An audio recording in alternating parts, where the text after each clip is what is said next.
الذي خلق الموت والحياة ليبلوكم أيكم أحسن عملا وهو العزيز الغفور জোরে বলুন আল্লাহু আকবার।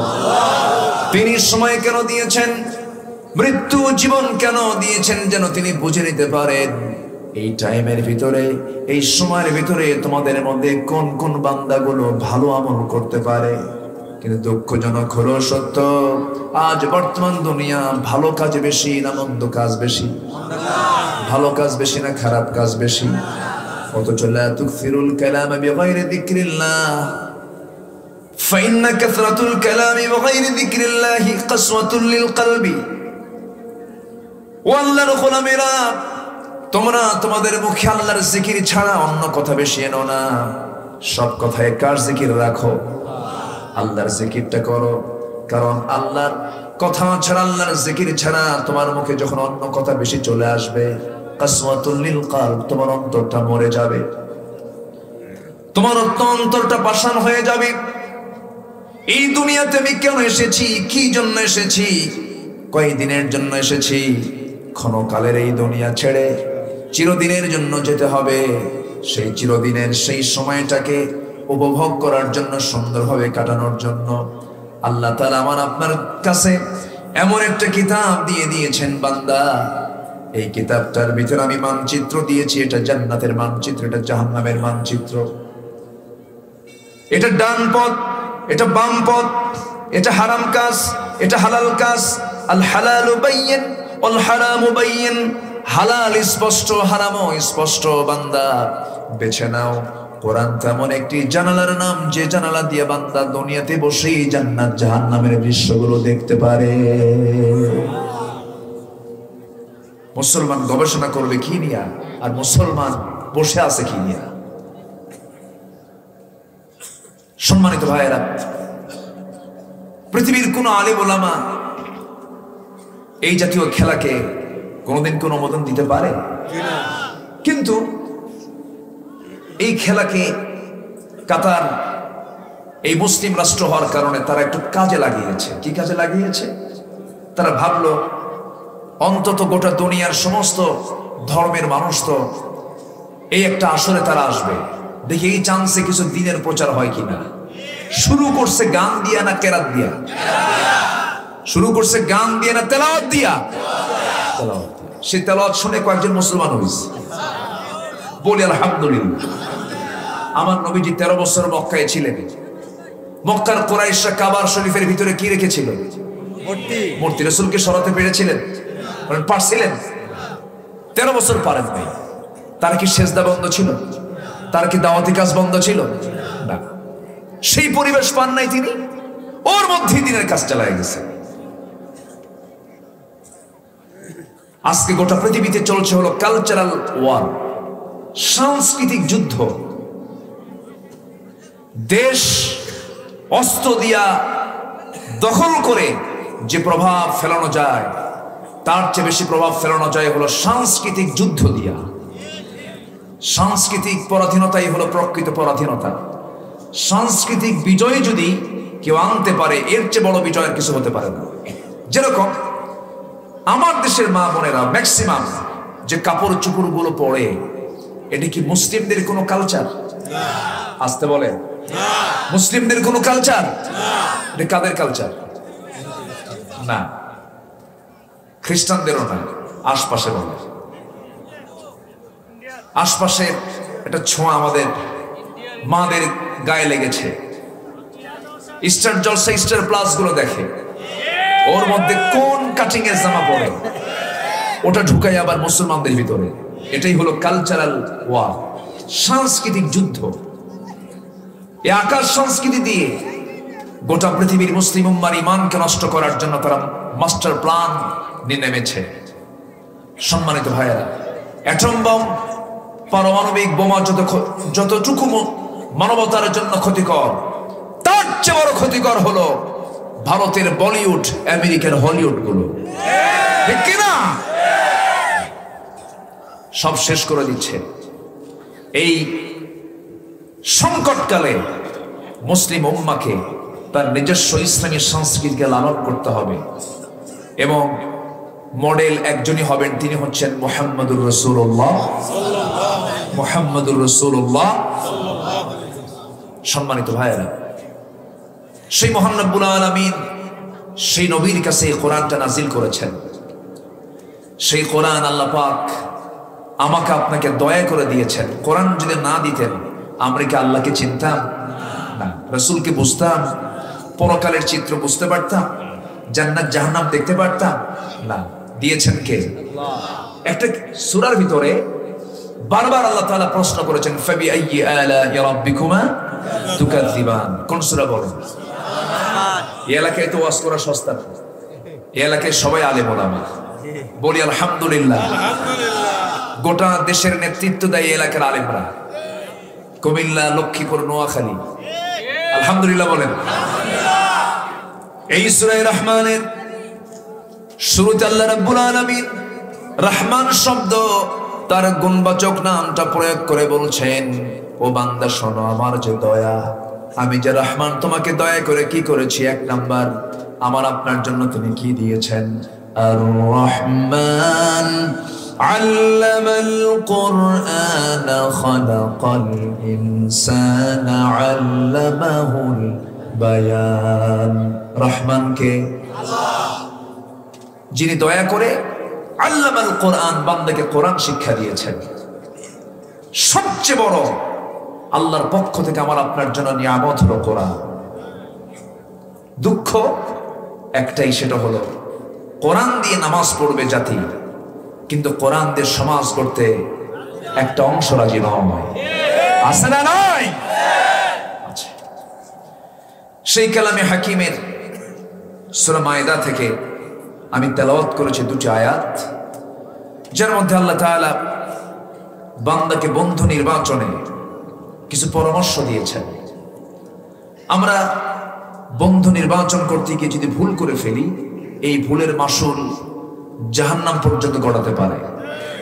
এই জন্য বন্ধু নির্বাচন আমরা ভুল করব না। আমাদের জীবনে বন্ধু কারা কারা হবে আল্লাহ তাআলা তাও এখানে ক্লিয়ার করেছেন, এবং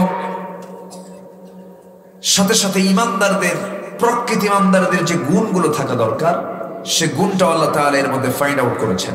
সুবহানাল্লাহ। আল্লাহ রাব্বুল আলামিন বলেন, ইন্নামা ওয়ালিয়্যুকুমুল্লাহু ওয়া রাসূলুহু والذين آمنوا الذين يقيمون الصلاة ويؤتون الزكاة وهم راكعون ومن يتولى الله ورسوله والذين آمنوا فإن حزب الله هم الغالبون। জোরে বলুন আল্লাহু আকবার। সূরাতুল মায়েদা 55 এবং 56 নম্বর আয়াতে আল্লাহ রাব্বুল আলামিন বান্দাকে ডাক দিয়ে বলছেন, বান্দারে, তোমাদের জীবনে তোমরা যদি কোনো বন্ধু নির্বাচন করতে যাও, তোমাদের জীবনে তোমরা 3টা বন্ধু সিলেকশন করো। নাম্বার 1, তোমার জীবনের 1 নাম্বার, একমাত্র কেবলমাত্র শুধুমাত্র বন্ধু হবে তোমার 1 নাম্বার কে? আমার নখটা নিচের দিকে না উপরের দিকে? আমার সেই বন্ধুটা কে বলেন? তিনি আছেন কোথায়? আর রহমানু আলাল আরশি ইস্তাওয়া। আমার আল্লাহ তাআলা আরশ আজিমের সমাসীন আছেন। তিনি তো অনেক দূরে, তার আরশ আজিম। আমি তাকে 1 নাম্বার বন্ধু বানাবো কেমন করে? তিনি তো অনেক দূরে আছেন। হয়তো চিন্তা আসতে পারে, কিন্তু আল্লাহ বলছেন, বান্দারে, আমার তো ইলম সব জায়গায় থেকে যায়, সে ইলমের দিক থেকে আল্লাহ তাআলা আরেক জায়গায় বলছেন, ওয়া নাহনু আকরাবু ইলাইহি মিন হাবলিল ওয়ারিদ। আমি তোমার স্কন্দ শিরার চেয়েও নিকটে থেকে যাই। তুমি কি করো? তোমার চক্ষু কি খেয়ানত করে? তোমার চক্ষু কোন দিকে ফাঁকি দিয়ে অন্যদিকে তোমার চোখটা চলে যায়, এটা আমি জানি। এবং তোমার অন্তরে তুমি কি দানা বেঁধেছো, মা তুখফিস সুদূর, তোমার অন্তরে তুমি কি গোপন করে রেখেছো, এটা আমি আল্লাহ জানি।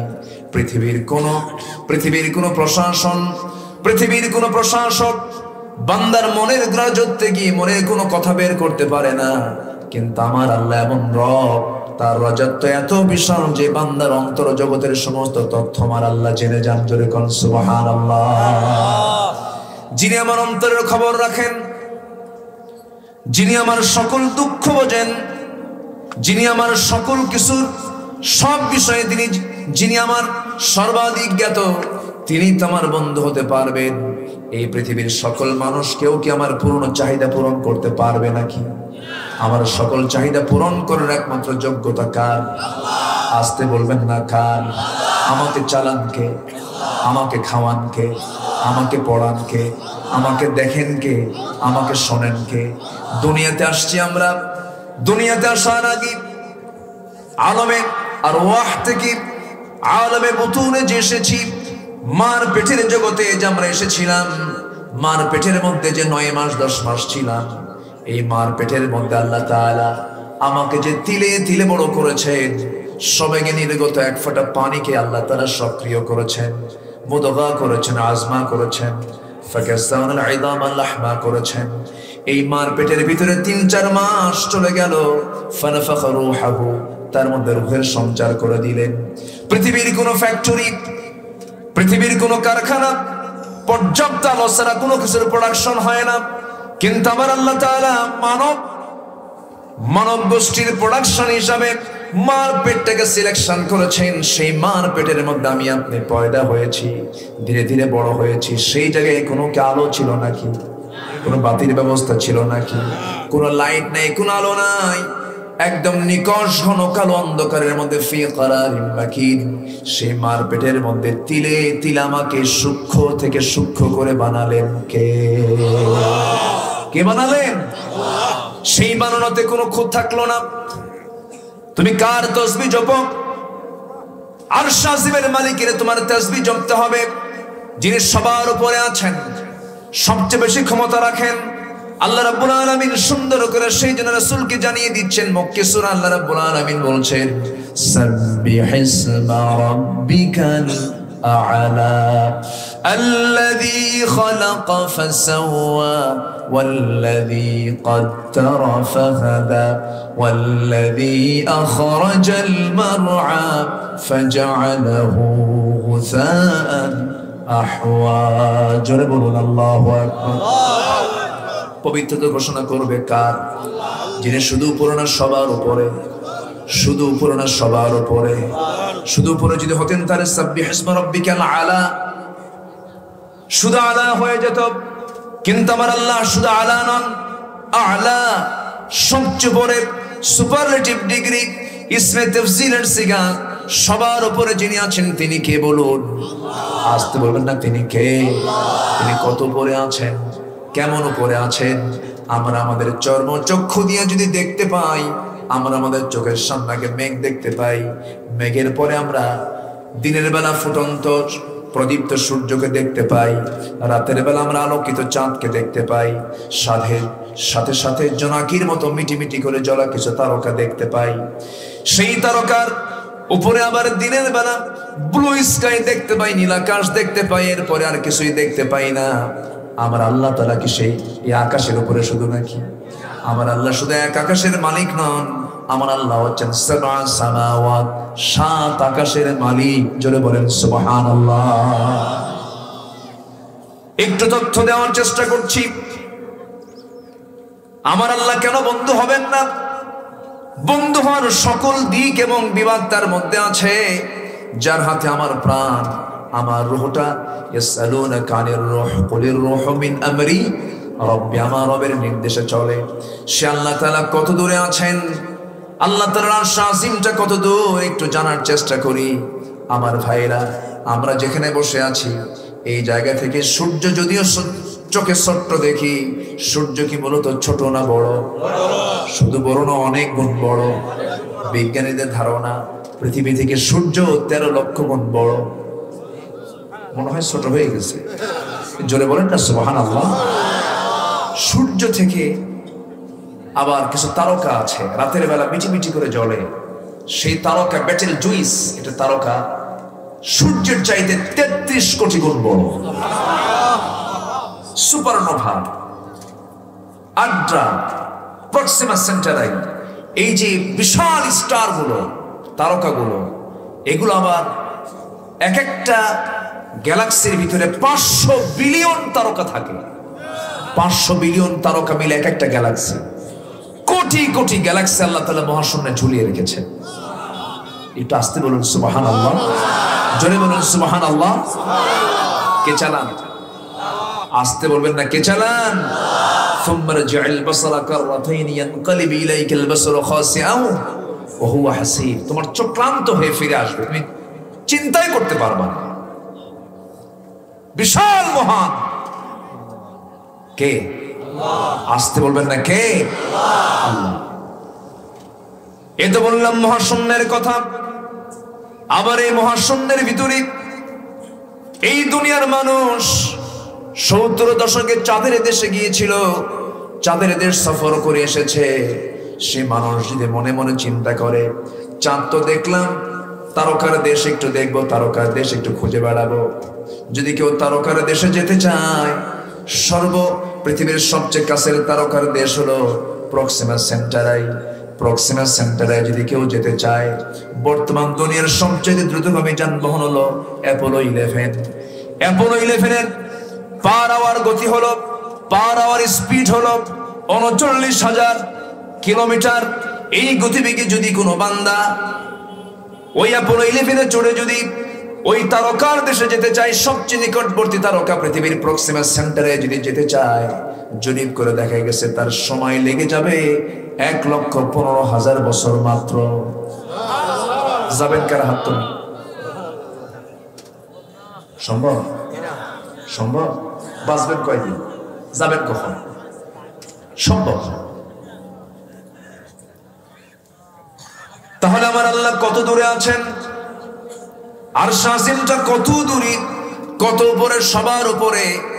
এই তো গেল মহাশূন্যের কথা। এরপরে আছে আকাশ, এরকম সাবআ সামাওয়াত। আবার ব্যাখ্যা এসেছে প্রথম আকাশের তুলনায় দ্বিতীয় আকাশটা এত বড়। মরু সাহারার মধ্যে যদি কেউ তার হাত থেকে, আঙ্গুল থেকে যদি আংটি ফেলে দেয়, আংটির তুলনায় যেমন, সাহারার তুলনায় যেমন আংটিটা ছোট, দ্বিতীয় আকাশের তুলনায় প্রথম আকাশ তেমনই ছোট। যেরকম সুবহানাল্লাহ। এরকম করে 6টা মহাশূন্য, 6টা আকাশ। এরপর আল্লাহ তাআলা তার সিদরাতুল মুনতাহা রেখে দিয়েছেন, ইনদা সিদরাতিল মুনতাহা। এরপরে 7 আকাশ, 7 আকাশের উপর আল্লাহ তাআলা আরশ আজিম। আল্লাহ বলছেন, বান্দারে আমি সবকিছু দেখি। ওয়াসিআ কুরসিয়ুহুস সামাওয়াতি ওয়াল আরদ ওয়া লা ইয়াউদুহু হিফযুহুমা। আল্লাহ তাআলার সমস্ত জিনিস হেফাজত করতে কোনো ক্লান্তি আসে না, কোনো ইয়াউদুহু হিফযুহুমা, সংরক্ষণ কোনো ক্লান্তি আসে না। তিনি কে? আসতে বলবেন না, তিনি কে? লা তাখুযুহু সিনাতু ওয়ালা নাওম, যাকে তন্দ্রাও আসে না, নিদ্রাও আসে না। তিনি কে? আসতে বলবেন না, তিনি কে? সে আল্লাহ বলছেন, বান্দারে আমাকে তুমি বন্ধু বানাও। আমি তোমাকে অনস্তিত্ব থেকে অস্তিত্ব দিয়েছি, নিষ্প্রাণ থেকে প্রাণ দিয়েছি। আবার তোমাকে মুর্দা করব, আবার তোমাকে জিন্দা করে আমার কাছে আনবো। তোমার বিচার করা হবে, সেই বিচারে সূক্ষ্ম করে বিচার করা হবে। যা তুমি কাজ করেছো গোটা জীবন, সমস্ত কিছুর হিসাব আমি আল্লাহ নিয়ে নেব। একটা ভয়ঙ্কর আয়াত আছে, যে আয়াতটা পড়লে পরে ওমরে ফারুক কেঁদে ফেলতেন। ওমরে ফারুকের কাছে আয়াতটা বড়ই ভয়ঙ্কর মনে হতো। ফামান ইয়ামাল মিসকালা যাররাতিন খায়রান ইয়ারাহু ওয়া মান ইয়ামাল মিসকালা যাররাতিন শাররান ইয়ারাহু। যে বান্দা যাররা পরিমাণ ভালো কাজ করবে তাও সেদিন সে দেখতে পাবে, যাররা পরিমাণ যে ব্যক্তি খারাপ কাজ করবে তাও সে সেদিন দেখতে পাবে। অতএব দুনিয়াতে আমি যা যা করেছি সমস্ত কিছুর অটো রেকর্ড আছে না নাই? আসতে বলবেন না, আছে না নাই? যা করব সব রেকর্ড করছেন কে? আসতে বলবেন না, কে? অতএব যিনি রেকর্ড করে রাখছেন বিচার করার জন্য, বন্ধু বানাতে গেলে আমরা 1 নম্বর বন্ধু বানাবো কাকে? কাকে বন্ধু বানাবো? আল্লাহকে। আল্লাহ বলছেন, বান্দা তুই আমার দিকে, আমাকে পছন্দ করে আমাকে মহব্বত করার জন্য আমার দিকে 1 হাত আগাবি, আমি তোর দিকে 10 হাত আগাবো। তুই আমার দিকে হেঁটে হেঁটে আসবি। ইদা তাকাররাবাল আবদু ইলাইয়া, যখন কোনো বান্দা আমার দিকে হেঁটে হেঁটে আসে, আমি তার দিকে দৌড়ে দৌড়ে যাই। জোরে বলি সুবহানাল্লাহ। ওয়াসারিউ ইলা মাগফিরাতিন মির রাব্বিকুম ওয়া জান্নাতিন আরদুহা আস-সামাওয়াতি ওয়াল আরদ উইদ্দাত লিল মুত্তাকিন। আমরা জান্নাতের দিকে অবহেলা করে যাব না, জান্নাতের দিকে আমরা দৌড়ে দৌড়ে যাব। জোরে বলি ইনশাআল্লাহ। আর জোরে বলি ইনশাআল্লাহ। জান্নাত কোথায়? আমরা তো আল্লাহর ঠিকানা জান্নাত। আল্লাহ কি শুধু শুধু উপরে না, সবার উপরে। এই জন্য আমরা বলি আল্লাহু আকবার। বলেন আল্লাহু আকবার, আল্লাহু আকবার। বলি রব্বাকা ফাকাব্বির, রব্বাকা ফাকাব্বির। ইযা লাকীতুম ফিয়াতান ফাসবুতু ওয়াযকুরুল্লাহা কাসীরা।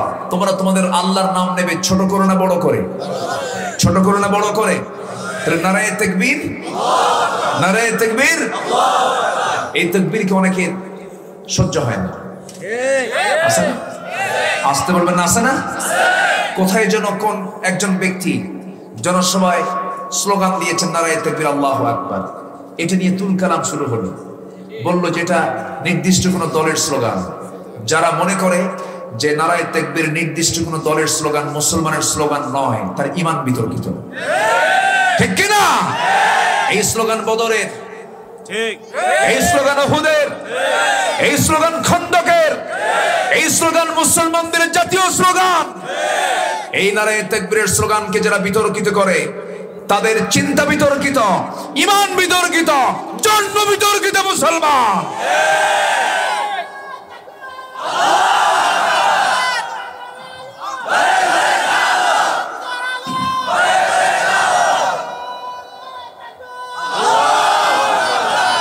সম্মানিত ভাইয়েরা, আমরা কি স্লোগান দেব? জালো জালো। আমরা জ্বালাবো? আমরা কি জ্বালানোর জাতি না নেভানোর জাতি? আমরা নেভানোর জাতি, আমরা জ্বালানোর জাতি নই। আমরা প্রতিশোধ নেওয়ার জাতি নই, আমরা ক্ষমা করে দেওয়ার জাতি। আমরা আজ চলছে দেশে ক্ষমার নীতি না প্রতিশোধের নীতি? মুসলমান ওয়াল কাযিমিনাল গায়জ ওয়াল আফিনা আনিন নাস। মুসলমানদের স্বভাব হলো মুসলমান ক্রোধকে সংবরণ করবে, মানুষকে মাফ করে দেবে। কিন্তু আজ মাফের নীতি না প্রতিশোধের নীতি? প্রতিশোধ চলছে। সম্মানিত ভাইয়েরা, আমরা অনেকে মনে করি আছি তো, আমাকে সরাবে কে, আমাকে নড়াবে কে? রাশিয়া আছে, আমেরিকা আছে, ভারত আছে, কিচ্ছু না। আমার আল্লাহ যদি কারো ক্ষতি করতে চান, পৃথিবীর কোন মানুষ লাইয়ান ফাউক, উপকার করেও কোনো উপকার করতে পারবে না। কারণ আমার আল্লাহ যদি কারো কল্যাণ চান, পৃথিবীর কোন মানুষ লাইয়াদুর রুক, তার কেউ কোনো ক্ষতি করতে পারবে না। সকল কল্যাণ কার হাতে? আসতে বলবেন না কার হাতে? আল্লাহর হাতে। কথা আছে, আস্তে আস্তে করে বলি, শুনতে রাজি আছেন তো? কোন আপত্তি, কোন অসুবিধা, কোন চিন্তা, কোন টেনশন? জোরে বলি ইনশাআল্লাহ। বন্ধু হবে কয়জন? বন্ধু হবে কয়জন? 1 নাম্বার কে? আসতে বলবেন 1 নাম্বার কে? আল্লাহ। আল্লাহ ছাড়া আমি কাউকে বন্ধু বানাবো না,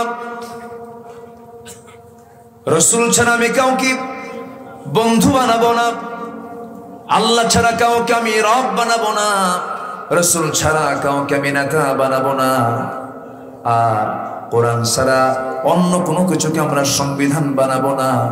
এই 3টা জায়গা যদি ঠিক থেকে যায়, তার জান্নাতের দরজাও ঠিক হয়ে যাবে। আমার রবকে, আমার নেতাকে মুহাম্মদ সাল্লাল্লাহু, আমার দল কি? আরো জোরে, আরো জোরে, আরো জোরে, ইসলাম। আমার রব আল্লাহ, আমার নেতা রাসূল, আমার দল হলো ইসলাম। এই 3টা জায়গায় যে ব্যক্তি পেঁচ লাগায় দেবে, তার সঙ্গে আমার কোনো সম্পর্ক থাকবে না। কারণ ঈমান আনার পরে জুলুম করা যাবে না, ঈমান আনার পরে শিরকের কাজ করা যাবে না। আমরা সারা জীবন ওযু ভঙ্গির কারণগুলো মুখস্থ করেছি, ওযুর ফরজগুলো মুখস্থ করেছি, কিন্তু ঈমান নষ্ট হয় কেমনে? ঈমান ভঙ্গের কারণগুলো কিন্তু আমাদের সবার জানা নাই। সবার কি জানা আছে নাকি? ঈমানটা কি? অনেকে বুঝি না ঈমানটা কি। ইউসবিহু মুমিনান ওয়া ইউমসি কাফিরান। আখির জামানায় এমন একটা সময় আসবে, সকালবেলা বান্দার ঈমান থাকবে, বিকালবেলা সে কাফের হয়ে যাবে। আমার বন্ধুগণ, মূল কারণ হলো সে ঈমান ভঙ্গের কারণগুলো জানে না। ঈমানটা কখন নষ্ট হয় সে বুঝতেও পারে না। আমার বন্ধুগণ, ঈমান তো নষ্ট করার জন্য সর্বক্ষণ লেগে আছে আমার পিছনে ইবলিস। আছে না নাই বলেন? আসতে বলবেন না, আছে না নাই? আছে। ঈমান নষ্ট হয়ে যায় কখন? আল্লাহ তাআলা বলেন, ওয়াল্লাযীনা আমানু ওয়া লাম ইয়ালবিসু ঈমানাহুম বিযুলমিন উলাইকা লাহুমুল আমনু ওয়া হুম মুহতাদুন। ঈমান যারা আনবি এবং ঈমানের সঙ্গে সঙ্গে যারা ঈমানের সাথে যারা জুলুমকে যখন মিশ্রণ করবে না, ঈমানকে জুলুমের দ্বারা আবৃত করবে না, ওই সমস্ত বান্দাই নিরাপদে থেকে যাবে, তারাই হেদায়েত প্রাপ্ত হয়ে যাবে। কিন্তু যদি কেউ জুলুমটাকে যদি ঈমানের সঙ্গে যদি লেগে দেয়, জুলুম মানে হলো শিরক। ইন্না শিরকা লাযুলমুন আযীম।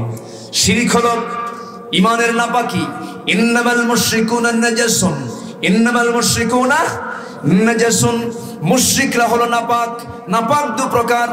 পেশাব গায়ে লাগলে পরে নাপাক হয়ে যায়, সহবাস করলে পরে ফরজ গোসল হয়ে যায়, গোসল ফরজ হয়ে যায়, এটা হলো এক প্রকার নাপাকি।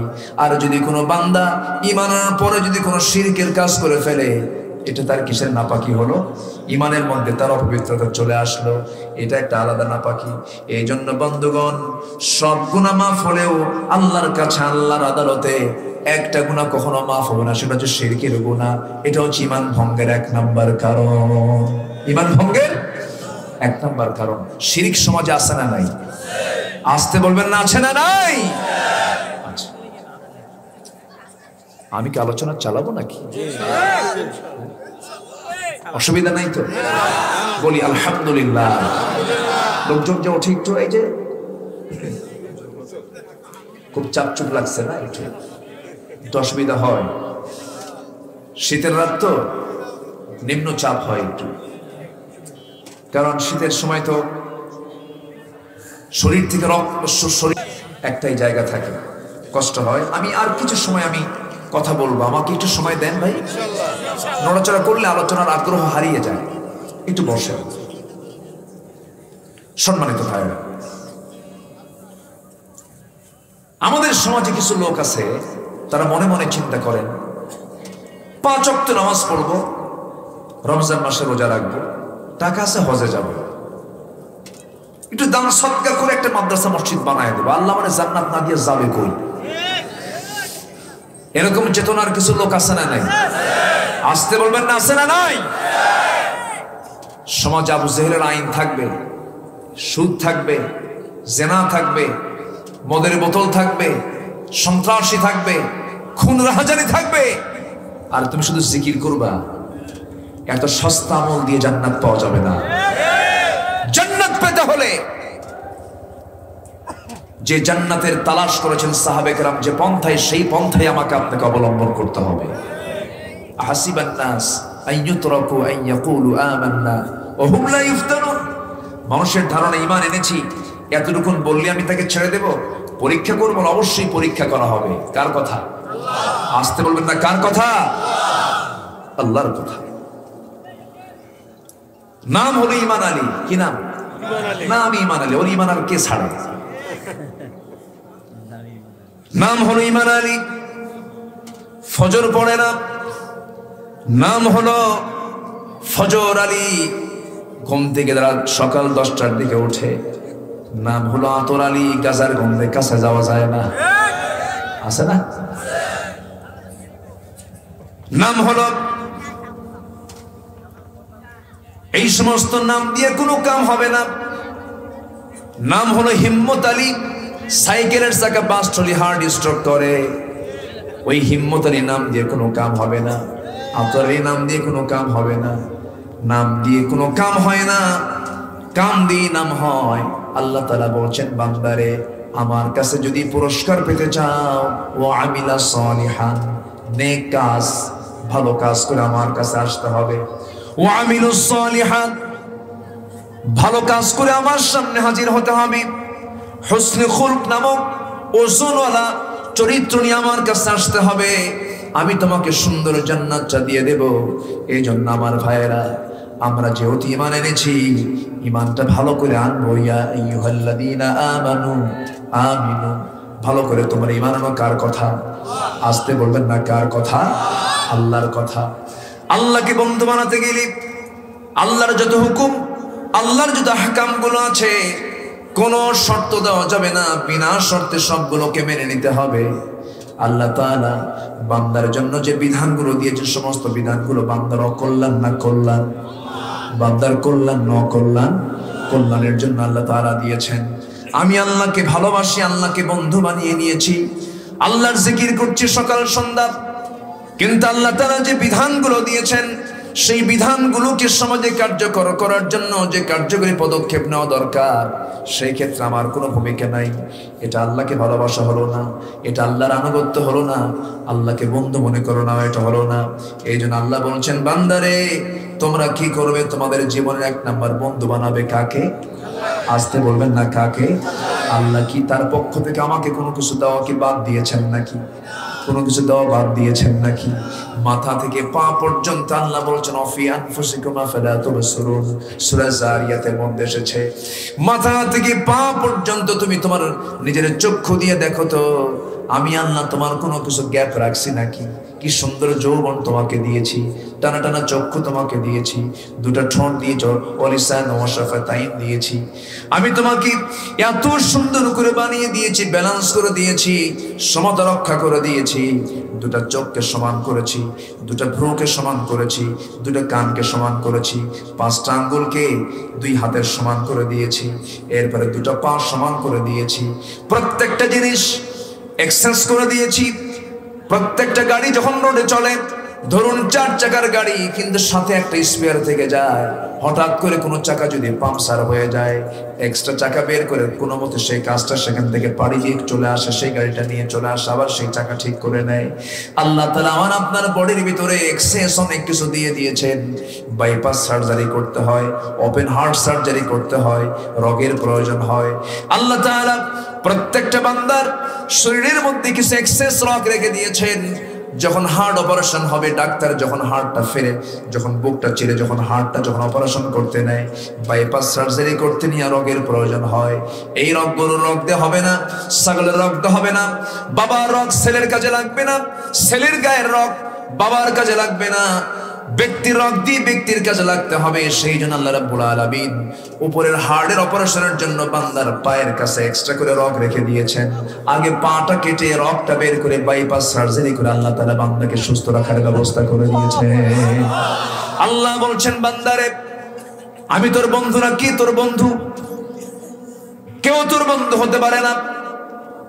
মালয়েশিয়াতে আমার এক বন্ধু ছিলেন, নাম তার আব্দুল মমিন, কুমিল্লা বাড়ি। কোথায় বাড়ি বলেন? কুমিল্লা বাড়ি। আব্দুল মমিন নাম, মালয়েশিয়া পেনাঙে তিনি থাকেন।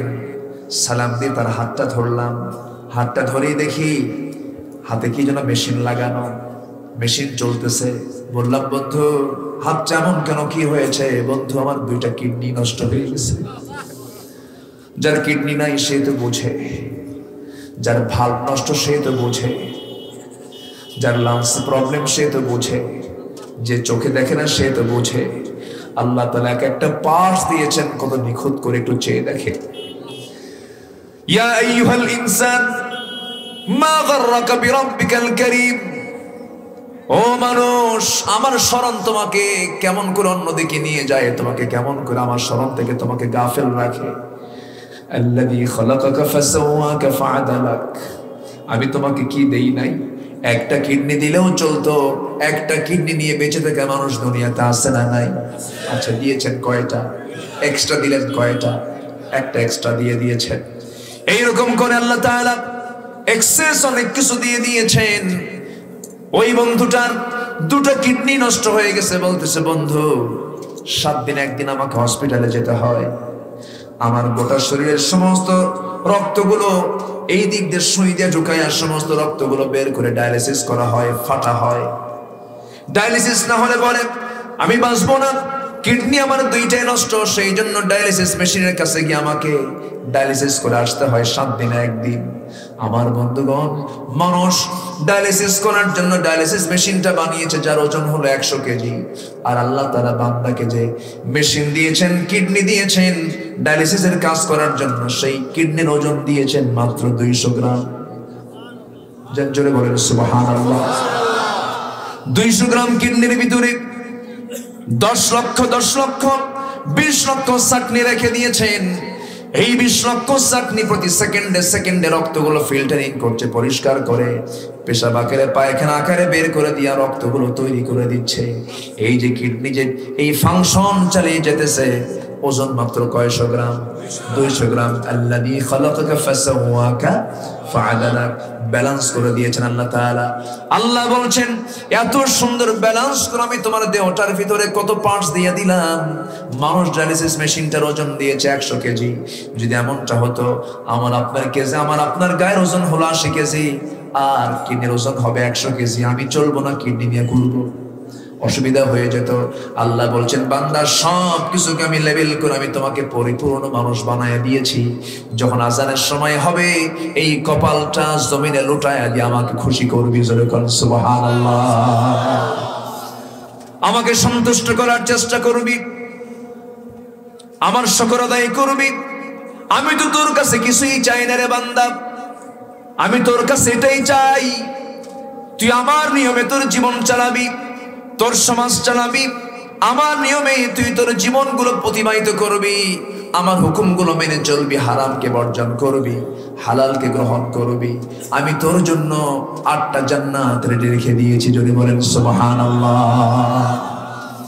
আমার ভাইয়েরা, আমার বন্ধুগণ, অনেক কথা। নাম্বার 2 বন্ধু হলেন অন্য কেউ নন, যার অবস্থান, যার মর্যাদা হল আল্লাহর পর, তিনি হচ্ছেন নবিয়ুনা সাইয়্যিদুনা মুহাম্মদ সাল্লাল্লাহু আলাইহি ওয়াসাল্লাম। রাসূলকে আমরা ভালোবাসবো জীবনের চাইতে কম না বেশি? আসতে বলবেন না, কম না বেশি? একটু মন থেকে বলেন, কম না বেশি? রাসূলকে আমরা যদি জীবনের চাইতে বেশি ভালোবাসতে পারি, আল্লাহর কসম করে বলি, এই সমাজে বাতিল নেতৃত্ব কখনো টিকতে পারে না, কোনোদিন টিকতে পারে না। আমার ভাইয়েরা, সাহাবায়ে কেরাম রাসূলকে জীবনের চাইতে বেশি ভালোবাসার জন্য ওই সমাজ আবু জেহেলরা টিকতে পারে নাই। আজকের সমাজে যদি মুসলমান তার জীবনের চাইতে রাসূলকে ভালোবাসে, এই সমাজেও আবু জেহেলরা টিকতে পারবে না। তাহলে এখান থেকে বিষয়টা স্পষ্ট, সেটা হলো আমাদের মধ্যে ইমানের কিছু কমতি আছে না নাই? আসতে বলবেন না, আছে না নাই?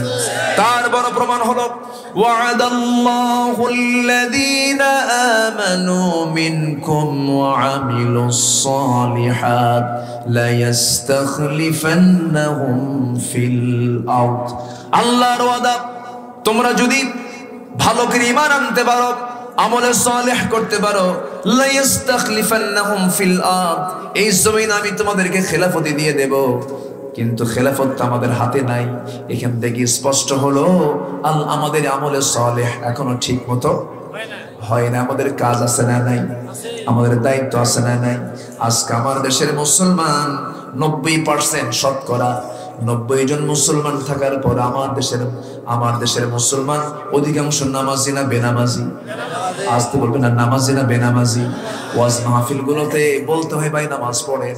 এমন মুসলমান আমার দেশের, যে মুসলমানকে নামাজের জন্য বলতে হয়, মুসলমানকে নামাজের জন্য বলা দরকার না, এটা তার ডিউটি। এটা তার কি ডিউটি? 5 ওয়াক্ত নামাজ একজন মুসলমান পড়বে না, কেমন ধরনের মুসলমান হয়ে গেল?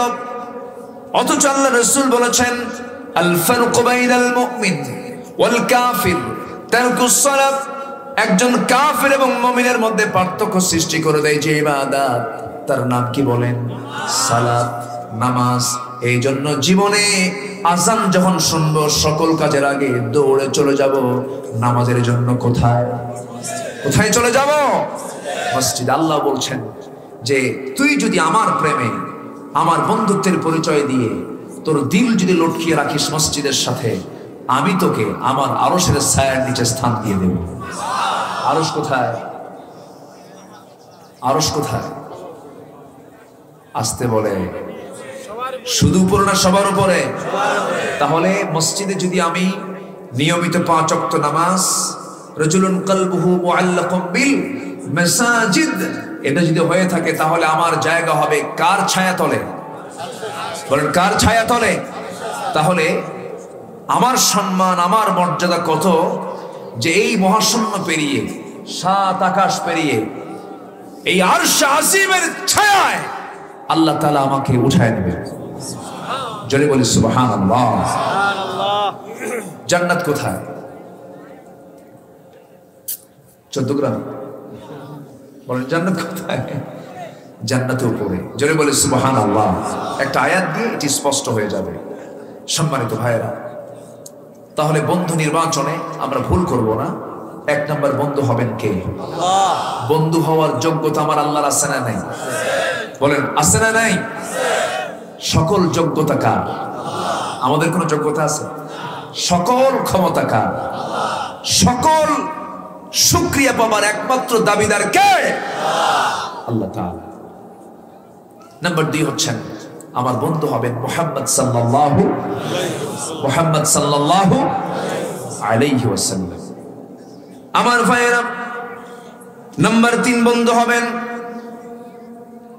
আল্লাহ রাব্বুল আলামিন বলছেন ইন্নামা ওয়ালিয়্যুকুমুল্লাহু ওয়া রাসূলুহু ওয়াল্লাযীনা আমানুল্লাযীনা ইউকিমুনাস সালাহ। নাম্বার 3 বন্ধু হবে তোমাদের মধ্যে যারা ঈমানদার। ঈমানদাররা বন্ধু তোমাদের হবে। কিন্তু এখন যে ফুটবল খেলা শুরু হয়েছে, বন্ধু এখন মুসলমান নাকি? হ্যাঁ, মুসলমান কালিমা ধরবে, মুসলমান পতাকা ধরবে হলো কালিমার পতাকা। আর মুসলমান এখন কিসের পতাকা ধরছে? বলেন। সাহাবায়ে কেরাম কালিমা ধরেছেন, কালিমার পতাকা ধরেছেন। আর মুসলমান আজকে পতাকা ধরতেছে কার?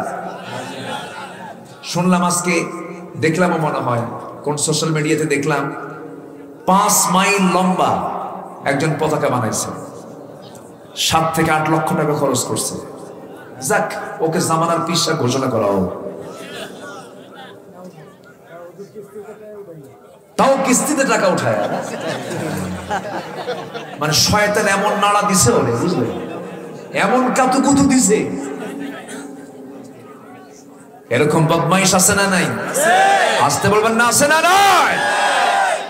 আচ্ছা, কোথায় আজকে একজন অন্ধ সাহাবী নবীর কাছে সারা জীবন বলেছেন, হুজুর বদর গেল, উহুদ গেল, খন্দক গেল, আমি আপনাকে কতবার বলেছি আমি যুদ্ধে যাব, আপনি আমাকে পারমিশন দিলেন না হুজুর। রাসূল মুস্কি হাসি দিয়ে বললেন, আব্দুল্লাহ তুমি কেমনে যাবে? তোমার তো চোখই নাই, আমি তোমাকে কেমনে পারমিশন দেব? রাসূল তাকে আজীবন পারমিশন দেন নাই। প্রথম খলিফাও তাকে যুদ্ধের অনুমতি দেন নাই। সন্দ ভাগ্যবান সাহাবী হচ্ছেন আব্দুল্লাহ ইবনে উম্মে মাকতুম রাদিয়াল্লাহু তাআলা। দ্বিতীয় খলিফার আমলে, দ্বিতীয় খলিফা কে? হযরতে ওমর ফারুক। অনেকদিন আগে এক মাহফিলে বললাম যে ওমর ফারুককে চিনেন কারা কারা? সামনে থেকে ছোট্ট একটা ছেলে দাঁড়ায় বলে, হুজুর আমি চিনি। কে? আমাদের বাড়ির দোতলায় ভাড়া থাকে। আমার দেশে এমন মুসলমানও কিন্তু আছে ওমরকে চেনে না, আবু বকরকে চেনে না। আছে তো? আসতে বলবেন না আছে না নাই? দ্বিতীয় খলিফার আমলে সাইয়েদনা ওমর ফারুক রাদিয়াল্লাহু তাআলা আনহু বসে আছেন। এই অন্ধ সাহাবী খলিফার দরবারে এসে সালামটা দিয়া ডুকরে ডুকরে কাঁদে, কিছু বলে না। এবার ওমর ফারুক বলছেন, ও রাসূলুল্লাহর সাহাবী, অন্ধ সাহাবী, তুমি কাঁদো কেন? তোমাকে লক্ষ্য করে তো একটা আয়াত নাযিল হয়েছে, আবাসা ওয়া তাওয়াল্লা আন জাআহুল আ'মা ওয়া মা ইউদরিকা লাআল্লাহু ইয়াযাক্কা। ও আব্দুল্লাহ ইবনে মাকতুম, তুমি অনেক দামি সাহাবী, তুমি কাঁদো কেন? কি হয়েছে? তিনি বলছেন, আমিরুল মুমিনিন, রাসূলের জীবদ্দশায় রাসূল কোনদিন আমাকে যুদ্ধে যাবার অনুমতি দেন নাই, প্রথম খলিফাও দেন নাই। শুনলাম গাজওয়ায়ে কাদেসিয়া শুরু হবে, কাদিসিয়ার যুদ্ধ মানে কি শুরু হয়ে যাচ্ছে। আপনি যদি আমাকে শেষবারের জন্য শেষ জীবনে অনুমতি দিতেন, শহীদের দরজা নিয়ে আমি আল্লাহর জান্নাতে চলে যেতাম, কালিমার পতাকা নিতাম। হযরত ওমর ফারুক তার মনের কথাগুলো বুঝলেন, মনের ভাষা বুঝলেন, মনের ভাষা বুঝে বলতেছেন, ওরে আব্দুল্লাহ ইবনে উম্মে মাকতুম, আমি তোমাকে যুদ্ধের নয় পারমিশন দিয়ে দিলাম, কিন্তু একটা প্রশ্ন, কি যুদ্ধ যে করবে, তোমার তো দুটো চোখ নাই, তুমি যুদ্ধ কেমন করে করবে? এবার তিনি বলছেন, আমিরুল মুমিনিন, আমি জানি আপনি আমাকে এমন প্রশ্ন করবেন। এবার তিনি বলছেন, আমিরুল মুমিনিন, যুদ্ধ তো সবাই করবে না, যুদ্ধের সামান কেউ যোগান দেবে, কেউ কালিমার পতাকা ধরে থাকবে। কালিমার পতাকা ধরার জন্য তো একজন ব্যক্তির প্রয়োজন হবে, সেই লোক তার যুদ্ধ তো করবে না, অন্তত কালিমার পতাকা ধরার দায়িত্ব যেন আমাকে দেওয়া হয়। গাজওয়ায়ে কাদিসিয়াতে অনুমতি দেওয়া হলো তাকে। এই অন্ধ সাহাবী সবার সামনে তিনি কালিমার পতাকা উড্ডীন করে ধরে আছেন। তার ইচ্ছা ছিল, তার ইচ্ছা আল্লাহ তাআলা পূরণ করে দিলেন। তার মনের খায়েশ হলো, আমি যখন কালিমার পতাকা যখন উড্ডীন করে ধরবো, আমার তো চোখ নাই, বাতিল শক্তিদের পক্ষ থেকে আমাকে লক্ষ্য করে তীর মারা হবে, সেই তীর বক্ষ ভেদ করে পিঠ দিয়ে বের হয়ে যাবে, রক্তমাখা দেহ নিয়ে আল্লাহর সামনে আমি কিয়ামতের দিন হাজির হয়ে যাব। আল্লাহ যখন বলবে, ও আব্দুল্লাহ, ফিমা যদি আনফুক, তোমার নাক কেন কাটা, তোমার কান কেন কাটা, তোমার শরীর থেকে কেন রক্ত ঝরে, সেই সময় বলবো, আল্লাহ, তোমার সাক্ষী হওয়ার জন্য, তোমার দিনকে বিজয়ী করার জন্য, কালিমার পতাকা উড্ডীন করার জন্য যুদ্ধের ময়দানে গিয়ে শাহাদাত বরণ করেছি, এই জন্য আমার ক্ষত বিক্ষত দেওয়া হয়েছে। সেই সময় আল্লাহ আমার কোনো বিচার না করে বিনা হিসেবে জান্নাত দিবেন, এই চিন্তা তাদের মধ্যে লালন করেছে। সেই চিন্তা একজন অন্ধ সাহাবীর মধ্যে লালন করেছে। তারা নিয়েছেন হাতের মধ্যে কালিমার পতাকা, আর মুসলমান আজকে সেই জায়গায় হাতের মধ্যে নিয়েছে হলো খেলার পতাকা। কোথায় গেছে আজ? বন্ধু বানাতে হবে কাকে? আর বন্ধু বানায় কাকে? জীবন দিয়ে দেয়। ফজর জাগে না, ফজর ওঠো না কেন, নামাজ পড়ো না কেন? ঘুম ঘুম জাগা পাই না, কিন্তু 3টায় খেলা হবে, ওই বান্দা 2টায় উঠে বসে আছে তাহাজ্জুদের নিয়তে, নাকি? আল্লাহ তাআলা প্রত্যেক বান্দার মাথায় অ্যালার্ম সিস্টেম একটা ডিভাইস রেখে দিয়েছেন, প্রত্যেক বান্দার মাথায়।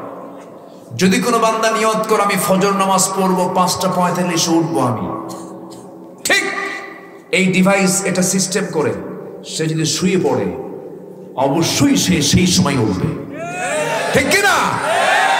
ঘুম থেকে যারা জাগা পায় না, তারা কি অ্যালার্ম দেয়? অ্যালার্ম দেয় তারা? দেয় না। মাথায় অ্যালার্ম, ঘড়ির অ্যালার্ম লাগবে না, মাথায় আছে। কে সেট করে দিয়েছেন? আল্লাহ দিয়েছেন। এরপরেও রফিআল কলম, কলম তুলে নেওয়া হয়েছে 3 ব্যক্তির জন্য, যে নির্দিত ব্যক্তি, নির্দিত ব্যক্তির উপরে কোনো কলম চলবে না, কলম উঠে নেওয়া হয়েছে। রফিআল কলম। কেউ যদি ঘুমন্ত অবস্থায় তার নামাজটা যদি বাদ পড়ে যায়, ঘুম থেকে উঠবে, নামাজ পড়বে, আল্লাহ তাআলা কবুল করে নেবে। আল্লাহ কত সহজ। ঘুমেছিলি, উঠে পড়। দাঁড়িয়ে পারিস না, বসে পড়। বসে পারিস না, শুয়ে পড়। শুয়ে পারিস না, ইশারা করে পড়, তবু আমি তোর ইবাদতকে কবুল করব। 5 ওয়াক্ত নামাজ আমরা কেউ ছাড়বো না। কারা কারা হাত উঁচু করে দেখা? জোরে বলি ইয়া আল্লাহ, আরো জোরে বলি ইয়া আল্লাহ। আমাদেরকে 5 ওয়াক্ত সালাত আদায় করার তৌফিক তুমি আল্লাহ দিয়া দাও। জোরে বলি আমিন, আরো জোরে আমিন, আরো জোরে আমিন। নামাজ পড়বেন তো? নামাজ কায়েমের সংগ্রাম করার দরকার আছে না নাই? আল্লাহ তাআলা বলছেন, বন্ধু বানাবে তুমি 3 নম্বরে যারা ঈমানদার। যারা কি ঈমানদার? মিন দুনিল মুমিনিন, মুমিন ছাড়া কাফের মুশরিকদেরকে বন্ধু বানানো যাবে না। আমার দিকে একটু তাকান। নাম্বার 3 বন্ধু হবে সেই ঈমানদারেরা, যে ঈমানদারদের মধ্যে 3টা গুণ লক্ষণীয় লক্ষ্য করা যাবে। সেই তিনটা গুণ হলো আল্লাযীনা ইউকিমুনাস সালাতা ওয়া ইউতুনাস যাকাতা ওয়া হুম রাকিউন। যারা কি করবে? নামাজ কায়েমের সংগ্রাম করবে, যারা যাকাত আদায় করবে এবং রুকুকারীর সঙ্গে রুকু করবে। কয়টা গুণের কথা বলেন? তিনটা গুণের কথা, নামাজের কথা, যাকাতের কথা, আবার রুকুর কথা আল্লাহ তাআলা বলে দিয়েছেন। আমার ভাইরা, নামাজ আদায় করা সহজ, নামাজ কায়েমের সংগ্রাম করা কি সহজ কাজ নাকি? এই পথে পিচ্ছিল পথ, এই পথে কাঁটা বাধা আছে না নাই? নামাজ আদায় আপনাকে কেউ বাধা দেবে না, কিন্তু নামাজ কায়েমের সংগ্রাম যখন করতে যাবেন, আল্লাহ বলতেন ওই সমস্ত ইমানদারদের সঙ্গে তোমরা বন্ধুত্ব করো যারা নামাজ কায়েমের সংগ্রাম করবে। আমার ভাইয়েরা, 5 ওয়াক্ত নামাজ পড়ি আমি জান্নাত পেয়ে যাব, এই বিষয়টা যদি কারো মধ্যে যদি বদ্ধমূল হয়ে যায়, একটা বিষয় আমার মনে হয়ে গেল, সাহাবীদের জীবনে ঘটে যাওয়া একটা ইতিহাস আমার মনে পড়ে গেল। সহিহ আল্লাহ তাআলার কিতাবের মধ্যে এই ঘটনা বলে দিয়েছেন এবং সহিহ বুখারীর বর্ণনাতে এই ঘটনাটা আছে। আমার নবীজি তাবুক অভিযান থেকে যখন ফিরে আসলেন, তাবুক অভিযান ছিল সবচেয়ে বড় অভিযান। 30,000 সৈন্যের সমারোহ ঘটিয়ে তাবুকের প্রান্তরে রোমানদের বিরুদ্ধে নবীজি মদিনা থেকে রওনা করলেন। আবার বিনা যুদ্ধে সেই জায়গা থেকে তিনি চলে আসলেন, মদিনার মসজিদে বসে আছেন। মদিনার মসজিদে বসে বসে সাহাবায়ে কেরামকে নিয়ে কথা বলছেন। একজন সাহাবী চান্স নিচ্ছেন নবীর সঙ্গে কথা বলবেন। রাসূলকে একা পেয়ে গেলেন, একা পেয়ে আস্তে করে সালাম দিয়ে রাসূলকে লক্ষ্য করে বলছেন, ইয়া রাসূলুল্লাহ, একটা কথা বলতে এসেছি, আপনি আমাকে মাফ করে দিবেন কিনা জানি না। কি বলো তো? সেই সাহাবী বলছেন, ইয়া রাসূলুল্লাহ, যুদ্ধে তো 30,000 সৈন্য গেল সেই তাবুক অভিযানে, আমি যেতাম, আমি যাব, সম্পূর্ণ প্রস্তুতি নেওয়ার পর আমি যেতে পারি না। আমি গাফলতি করেছি, অলসতা করেছি, ঢিলামি করেছি। সত্যি হুজুর, আমি ইচ্ছা করলে পরে যেতে পারতাম, এরপর আমি যাই না, ইচ্ছা করি আমার যাওয়া হয় না। হুজুর আপনি আমাকে মাফ করে দিয়েন, আল্লাহ যেন আমাকে মাফ করে দেন। এবার রাসূল মুস্কি হাসি মেরে বলছে, কাব বিন মালিক শোনো, এই কাজ আর কে কে করেছে বলো? হুজুর হেলাল বিন উমাইয়াও যায় নাই, আর কে যায় নাই? মুররা বিন রাবিআ যায় নাই, এরপর আর কে যায় না? হুজুর আমার আর জানা নাই। এই 3 জন সাহাবীর কথা যখন নবীর কানে চলে গেল, এবার আস্তে করে বলছেন, কাব তুমি এখন যেতে পারো।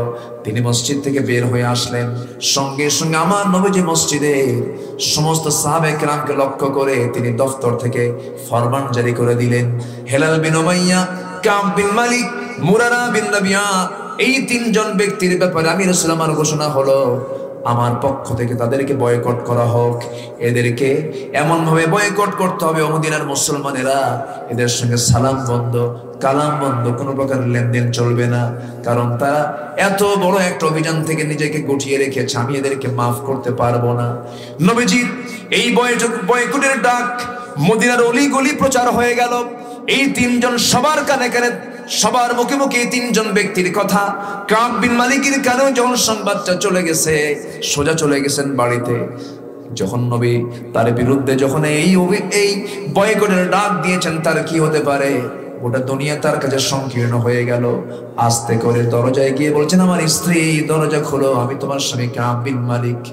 স্ত্রী ভিতরের দিকে দরজার কাছে এসে বলছে, আমার স্বামী, আমি আপনার ঘরের দরজা কেন খুলবো না? অবশ্যই দরজা খুলে দেবো, আপনি যদি আমাকে খুলতে পারেন খুলে দেব, তবে শর্ত হলো আমি আপনাকে সামনের দরজা খুলে দিয়া পিছনের দরজা দিয়ে বাড়ি থেকে বের হয়ে যাব, কারণ যে ব্যক্তিকে রাসূল বয়কট করেছে সেই ব্যক্তিকে আমিও বয়কট করে দিলাম।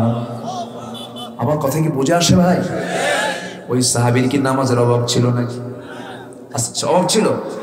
নামাজের কোনো অভাব ছিল না, জিকির আজকের অভাব ছিল না, দান সাদকার অভাব ছিল না, কোন ইবাদত তাদের কাছে অপূর্ণ ছিল না। কাব বিন মালিক বাড়িতেও সুযোগ পেলেন না ঢোকার। ঘরের দরজা থেকে বাইরে বের হয়ে ছোট্ট ছোট্ট ফুটফুটে 2টা বাচ্চা, নিজের সন্তানগুলোকে ডাক দিয়ে বলেন, সন্তানরা আমার দিকে আগায় আসো, আমি তোমাদের একটু আদর করে দেই। ছোট্ট 2টা বাচ্চা বলছেন, না না, যাওয়া যাবে না, রাসূল বয়কট করেছেন তোমাকে, আমরা তোমার সামনে যাব না, তোমার আদর আমরা নেব না।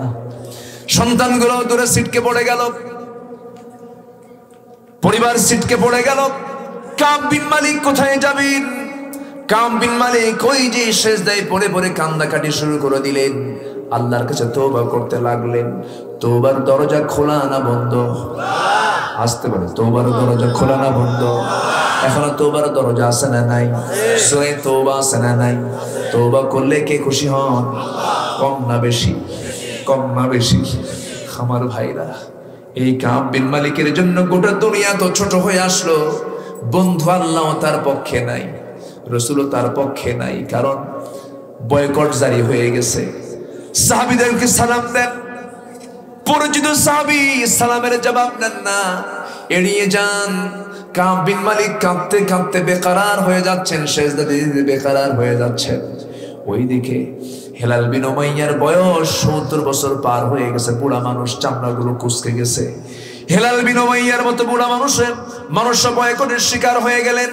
রাসূল তার বিরুদ্ধে বয়কটের ডাক দিলেন। হেলাল বিন উমাইয়ার কানে যখন সংবাদটা চলে গেছে, হেলাল বিন উমাইয়া করলেন কি, সোজা করলেন কি, বাড়ি থেকে একটা শক্ত দড়ি হাতের মধ্যে নিলেন।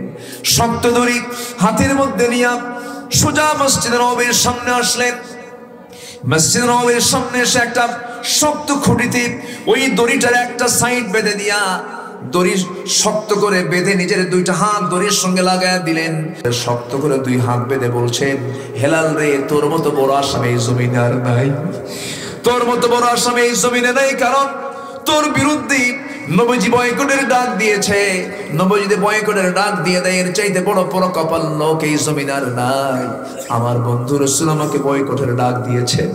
সামনে দুটো হাত বেঁধে থাকা হেলাল বিন উমাইয়া সাহাবীরা যখন মসজিদের মধ্যে নামাজের জন্য ঢোকে, ও ভাই আসসালামু আলাইকুম সালামের জবাব কেউ দেয় না। খাওয়া বন্ধ, খাওয়া বন্ধ, সবকিছু বন্ধ হয়ে গেছে। কিতাবের মধ্যে আসছে ওই হেলাল বিন উমাইয়ার দুটো হাতি ওই রশি দিয়ে বাঁধতে বাঁধতে 40টা দিন যখন চলে গেছে, হাতের এই সাইডগুলো সম্পূর্ণ খাওয়া হয়ে গিয়েছে। সিজদা দিতে দিতে অস্থির হয়ে গেছেন, তওবা করতে করতে চোখের পানি ফুরে যাচ্ছে। আল্লাহর পক্ষ থেকে এখনো ফয়সালা হলো না। মুরারা বিন রাবিআ তিনিও পাহাড়ি গুহার মধ্যে কাঁদতে কাঁদতে অস্থির হয়ে যাচ্ছেন। 40টা দিন যখন পার হয়ে গেল, আল্লাহর কাছে তাদের তওবা কবুল হয়ে গেছে। ওয়া আলা সালাসাতিল্লাযিনা খুলিফু, এই আয়াতটা যখন নাজিল হয়ে গেল, নবীর কাছে যখন আয়াতটা চলে এলো, সবচাইতে বেশি খুশি হয়েছেন আমার নবী মুহাম্মদ সাল্লাল্লাহু আলাইহি ওয়াসাল্লাম। দারুণ খুশি হয়ে গেলেন। খুশি হয়ে বলছেন, ওরে ওমর, আমার কাব বিন মালিক কোথায়? আমার কাব বিন মালিককে আমার সামনে নিয়ে আসো। আমি আমার দরজা তার জন্য বন্ধ থাকলেও আমার আল্লাহর দরজা তার জন্য খোলা ছিল রে। যেরকম সুবহানাল্লাহ, যেরকম সুবহানাল্লাহ। আমার ভাইরা, আমার বন্ধুগণ, সাহাবীদের মতো শ্রেষ্ঠ আমল কি পৃথিবীর কেউ করতে পেরেছে নাকি? কেউ পারবে নাকি? সম্ভব নাকি?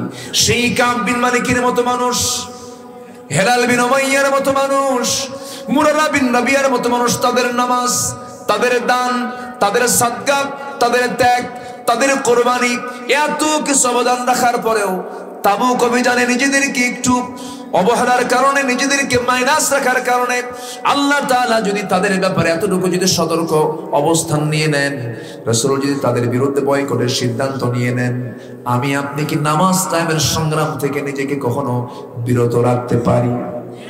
আসতে বলে, বিরত রাখতে পারি? পারি না। যারা বিরত রাখবে তারা প্রকৃত ইমানদার হতে পারে না। আল্লাহ বলছেন, ইমানদার তো সেই ইমানদার বন্ধু তোমার বন্ধু হবে যে বন্ধু নামাজ কায়েমের সংগ্রাম করে। জোরে বলে সুবহানাল্লাহ। আমার ভাইয়েরা, নামাজ আছে যেখানে, যাকাত আছে সেখানে নামাজ কার হক? আল্লাহর। আসতে বলবে না, নামাজ কার হক? আল্লাহর হক। যাকাত হলো বান্দার হক। আল্লাহ বলছেন, বান্দারে, বান্দার হকটা তো তুমি কখনো নষ্ট করবে না। আমরা তওবা করব, তওবা কবুল হবে। তওবা কবুলের কিছু শর্ত আছে। তওবা করব কার কাছে? মাফ চাবো কার কাছে? সেই তওবা কবুলের শর্ত হলো, 1 নাম্বার হলো তওবাটা হবে কার জন্য? আসতে বলে, কার জন্য? আল্লাহর জন্য। নাম্বার 2, তওবা করব গুনাহ ত্যাগের নিয়তে। গুনাহ ত্যাগ করলাম, আর জীবনে গুনাহ করব না, এই চিন্তা মাথায় নিয়ে যদি কোনো বান্দা তওবা করে, সেই তওবা কবুল হবে। নাম্বার 3, পূর্বের অপরাধের জন্য লজ্জিত হওয়া। যা অপরাধ করেছি, যা ভুল করেছি, আল্লাহ তুমি আমাকে মাফ করো, আমি এই ভুল আর কখনো করব না, আগামীতে কোন অপরাধের সঙ্গে জড়িত হব না। দিনের কাজ রাতে করব না, অন্যের সিল নিচে মারবো না, ঠিক কিনা? কথা বোঝা যায়? কথা কি বোঝা যায়? এই আকাম কুকাম গুলো করবো না। নাম্বার 5 হলো বান্দার অধিকার ফেরত দিতে হবে। আপনি যে বান্দার হক গুলো নষ্ট করেছেন, যে জমি দখল করেছেন, সেই জমি ফেরত না দেওয়া পর্যন্ত তওবা কবুল হবে না। আপনি অন্যের হক নষ্ট করেছেন, বোনের সম্পত্তি জবরদখল করে আপনি খাচ্ছেন, বোনকে বুঝায় দিচ্ছেন না, বাপ মারা গেছে কত আগে, বোনের সম্পত্তি না বুঝে দেওয়া। ভাই মনে হয় দেবিদারে নাই, আছে আছে আছে, বোনের সম্পত্তি দেয় না। বাবা মেয়ের সম্পত্তি ছেলেকে লিখে দিয়ে চলে যায়, আছে না নাই? আছে না নাই? তার তওবা কবুল হবে? হবে না। ইমাম কুরতুবী আবার বলেছেন তিনটা তওবার হলো তিনটা দিক। তওবার জন্য তিনটা কাজ করতে হবে। এক নাম্বার হলো মুখে ক্ষমা প্রার্থনা করতে হবে, সুবহানাকাল্লাহুম্মা বিহামদিকা আশহাদু আল লা ইলাহা ইল্লা আনতা আস্তাগফিরুকা ওয়া আতুবু ইলাইক। নাম্বার 2 হলো অন্তরে অনুশোচনা থাকতে হবে। নাম্বার 3 হলো আগামী জীবনকে গুনাহমুক্ত রাখার যে একটা কমিটমেন্ট, একটা প্রতিজ্ঞা, এটা থাকতে হবে। ইমাম কুরতুবীর এই ব্যাখ্যা হচ্ছে তওবা যদি কেউ করতে চায়, এমন মানসিকতা নিয়ে যদি কেউ তওবা করে, আল্লাহ তাআলা সেই তওবাকারীকে খুব ভালোবাসেন। ইন্নাল্লাহা ইউহিব্বুত তাওয়াবিন ওয়া ইউহিব্বুল মুতাতাহহিরিন। আল্লাহ তাআলা তওবাকারীকে ভালোবাসেন এবং পবিত্রতা অর্জনকারীকে ভালোবাসেন। এই পবিত্রতা শিরকের নাপাকি থেকে পবিত্রতা, আবার দৈহিক নাপাকি থেকেও পবিত্রতা। আল্লাহ তাআলা এই সমস্ত বান্দাগুলোকে ভালোবাসেন। তবে ইউহিব্বুন দিয়ে, ইন্নাল্লাহা ইউহিব্বুল্লাযীনা ইউকাতিলুনা, এই যে ইউহিব্বুন শব্দ দিয়ে আল্লাহ তাআলা 7 জায়গায় বলেছেন আমি 7 শ্রেণীকে ভালোবাসি। জোরে বলে সুবহানাল্লাহ। আমরা ভালোবাসা কার পেতে চাই? কার ভালোবাসা পেতে চাই? আল্লাহর ভালোবাসা পেতে চাই। আজকে তো সময় নেই, অনেক রাত হয়ে যাচ্ছে, আমি সময় আর বেশি নেব না। শীতের রাত, মোটামুটি আমার পিঠ ভিজে শেষ হয়ে গেছে, তাই না? মোটামুটি এদিক থেকে বৃষ্টি শুরু হয়েছিল, আমি ওইদিকে আর খেয়াল করিনি। যাই হোক, কষ্ট হচ্ছে আপনাদের। যতটুকু হয়েছে আমরা বলি আলহামদুলিল্লাহ, জোরে বলি আলহামদুলিল্লাহ। মা বোনরা কি মাহফিল আসছে? মা বোনরা আসে না এলাকা? বাড়িতে কেন? বাড়িতে থাকুক, সমস্যা নাই, কিন্তু মাদের জন্য বসার জন্য একটা পর্দার পরিবেশ সহকারে মাদের দিন বোঝার একটা পরিবেশ দরকার, আছে না নাই? বলেন, আসতে বলবেন না, আছে না নাই? আমার রাসূল কিন্তু মেয়েদেরকে লক্ষ্য করে ওয়াজও করেছেন, ইয়া মা'শারান নিসা, আছে না? তাসাদ্দাকনা, বেশি করে দান করো। মানে কি? নারীরা জমায়েত হতো, রাসূল আড়াল থেকে পর্দার নিয়ম রক্ষা করে তাদেরকেও তিনি দ্বীনের দাওয়াত দিয়েছেন। এই জন্য মাদের দিন বোঝার দরকার। পুরুষের চেয়ে কি কোন অংশে কম? ওয়াল মুমিনুনা ওয়াল মুমিনাত বা'দুহুম আউলিয়াউ বা'দ। ওঠে কেন? এই যে ভাই, এই বসেন, আদবের খেলাফ তো এটা। কোরআন নিয়ে বসেছি আমরা এখানে, আমি আমার মন মতো উঠলাম বসলাম, এটা কেমন হলো? একটু বসেন না। ছিলামই যখন আমরা একটা মাহফিলের শেষ সমাপ্তি হয় কি দিয়া? বলেন, দোয়া দিয়ে। আমরা দোয়া দিয়ে শেষ করবো। উদউনি আস্তাজিব লাকুম, আমরা দোয়ার মধ্য দিয়ে আমরা শেষ করে দিব। দোয়া কেন করবো না? আদম হাওয়া তো একসঙ্গে দোয়া করেছেন, ওয়াকালা রব্বানা যালামনা আনফুসানা ওয়া ইল্লাম তাগফির লানা, দুজন বলেছেন ওয়াকালা রব্বানা যালামনা। অতএব আমরা একসঙ্গে আমরা দোয়া করব। চাইবো কার কাছে? আল্লাহর কাছে। বসেন, আমরা আল্লাহর কাছে চাবো, আল্লাহর কাছে প্রার্থনা করব। তো আমি এখানে আজকে বন্ধু নির্বাচনে আমরা 3 জনকে বন্ধু বানাবো জীবনে, এটা মাথায় রাখবো। এবং সেই ইমানদার হবে আমার জীবনের একমাত্র বন্ধু, যে ইমানদার 3টা কাজ করবে। নামাজ কায়েমের সংগ্রাম করবে, ইকামতে দ্বীনের কাজ করবে, যাকাত ভিত্তিক অর্থনীতি চালু হোক, যাকাত ভিত্তিক আইন সমাজে চালু হোক, এর জন্য কাজ করবে। এবং সেজদা মাজারে দেবে না, সেজদা রুকু করবে কাকে? ওহুম রাকিউন। রুকু করা, সেজদা করা একমাত্র কার হক? রুকু পাওয়ার হক একমাত্র কে? সেজদা পাওয়ার হক কে? কোন মাজারে সেজদা দেওয়া যাবে? আসতে বলবেন না, যাবে? মাজারে সেজদা দিলেই ঈমান থাকলো না গেল? ঈমান থাকলো না গেল? এটা মাথায় রাখবেন। কথা আরো ছিল, এখন এক রাত তো, সব দিক থেকে তো সব কথা বলা সম্ভব না। যতটুকু হয়েছে আমরা বলে ফেলি আলহামদুলিল্লাহ। বাড়িতে মা বোন আছে, যে মা বোনদের জন্য আমি একটু বলবো আপনাদের, সেটা হলো মা বোনদের সবচেয়ে গুরুত্বপূর্ণ দিক হচ্ছে মারা যেন অন্তত তাদের চামড়াটা যেন ঢেকে রাখে 14 পুরুষ ছাড়া। 14 পুরুষের জন্য আল্লাহ তাআলা মেয়েদের পর্দার আওতা মুক্ত রেখেছেন। এর মধ্যে আবার স্বামী ছাড়া বাকি 13 জনের বিষয়টা ভিন্ন। স্ত্রীর কাছে স্বামীর কোনো আড়াল নেই, স্বামীর কাছে স্ত্রীর কোনো আড়াল নেই। হুন্না লিবাসুল লাকুম ওয়া আনতুম লিবাসুল লাহুন্না। কিন্তু বাবার সামনে দাঁড়াতেও কি পোশাকের দরকার আছে না নাই? আসতে বলবেন না, আছে না নাই? ভাইয়ের সামনেও দাঁড়াতেও পোশাকের দরকার আছে না নাই? সেই পোশাকটা হবে শালীন, সেই পোশাকটা হবে ঢাকানো এবং বুকের উপরে নিতম্বের উপরে এক্সট্রা করে কাপড় ঝুলিয়ে রেখে ঢিলে ঢালা কাপড় চোপড় পরে এই 13 জন স্বামী ছাড়া যারা আছে তাদের সঙ্গে একজন মহিলা দেখা করতে পারবেন। কিন্তু এই 14 জনের বাইরে পৃথিবীর যত পুরুষ আছে সমস্ত পুরুষের সঙ্গে মেয়েদের পর্দা করা নফল, সুন্নত, ওয়াজিব না ফরজ? বলেন কি ফরজ। এই বিষয়টা মাথায় রাখবেন। সবার বাড়িতে মা বোন আছে না? আছে। যেন আমার কোনো মা আমাকে জাহান্নামে না নিয়ে যায়, আমাদের বোন যেন আমাকে জাহান্নামে না নিয়ে যায়, এবং তাদের অপকর্মের কারণে আমরা যেন দায়ুস খেতাবে ভূষিত না হই। এই জন্য মাদেরকে আমাদের গাইড করতে হবে। একজন মহিলা 4 জন পুরুষকে জাহান্নামে নিয়ে যাবে সেদিন। এই জন্য এই বিষয়গুলো আমরা খেয়াল করে মাদের বিষয়গুলো আমরা অত্যন্ত সতর্কতার সাথে খেয়াল করব। আজকে পৃথিবীতে মানে বিজাতীয় যারা, ইউরোপ আমেরিকার মূল টার্গেট হলো ইমানকে ধ্বংস করার জন্য মুসলিম পরিবারের মেয়েদেরকে উলঙ্গ করে রাস্তায় বের করে দাও। মিস ওয়ার্ল্ড, মিস সুন্দরী কম্পিটিশন, এগুলো আমার দেশেও আছে না নাই? এগুলো সব হলো ইসরায়েল আমেরিকার এজেন্ডা। এদের এগুলো সব প্ল্যান, পরিকল্পনা। আমরা এগুলো খেয়াল রাখবো। আমার বাড়ির মেয়ে, আমার বাড়ির মা, আমার বাড়ির বোন যেন এই সমস্ত সাংস্কৃতিক আগ্রাসনের শিকার হয়ে ইমান শূন্য হয়ে না যায়, ইমান শূন্য হয়ে যেন না মৃত্যুর দিকে ঝুঁকে পড়ে। আল্লাহ তুমি এলাকার মাদেরকে আয়েশার মতো কবুল করো, খাদিজার মতো কবুল করো, তারপরে আসিয়ার মতো কবুল করো। আসিয়ার কি ইমান ছিল! আসিয়া বন্ধু বানিয়েছেন কাকে? আসতে বলবেন না, কাকে দেখেন, কাকে? আসিয়া যখন মারা যাবেন, তিনি কার হাতে মারা গেছেন?